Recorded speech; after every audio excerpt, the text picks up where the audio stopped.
এই যে মাসুল যাতে একটা ছবি তুলবো ভাই, এই যে তানজিদ তামিমের ভক্তের আজব আবদার, মাসল পাওয়ার ফুটিয়ে ধরতে চাইলেন। লিকলিকে গড়নের তামিম কি করে এত ছয় মারেন? শ্রীলঙ্কার বিপক্ষে তৃতীয় ম্যাচে তামিম 6টা ছয় মেরেছেন। অবিশ্বাস্য একটা ইনিংস, যে ইনিংসের উপর ভর করে বাংলাদেশ ম্যাচ জিতেছে।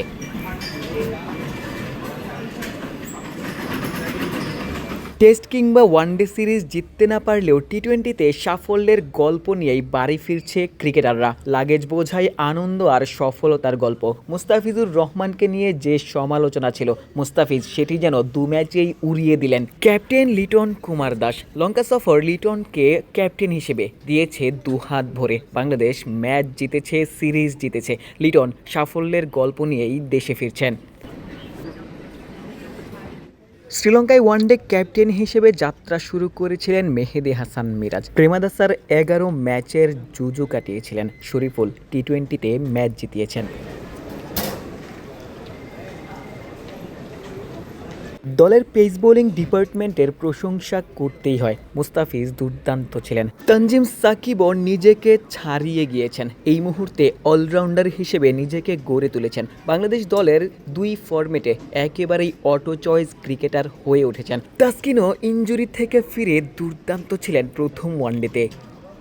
গোটা সিরিজ জুড়েই রিশাদ যেখানে ছিলেন, মুশতাক আহমেদও সেখানেই ছিলেন। রিশাদ ওয়ানডে ম্যাচগুলো খেলতে পারেননি, তবে টি-20তে একেবারেই ইম্প্যাক্ট পারফর্মার। বাংলাদেশকে ম্যাচ জিতিয়েছেন। বাংলাদেশ দল ব্যর্থতার পর টি-20তে সিরিজ জিতে হাসি মুখে দেশে ফিরছে। সেই গল্পগুলোই গোটা সিরিজ জুড়ে আপনাদের জানানোর চেষ্টা করেছি। বাকি গল্প কলম্বো থেকে ঢাকায় ফিরে হবে। কলম্বো থেকে আশিক সারোয়ার, নিউজ 24, শ্রীলঙ্কা।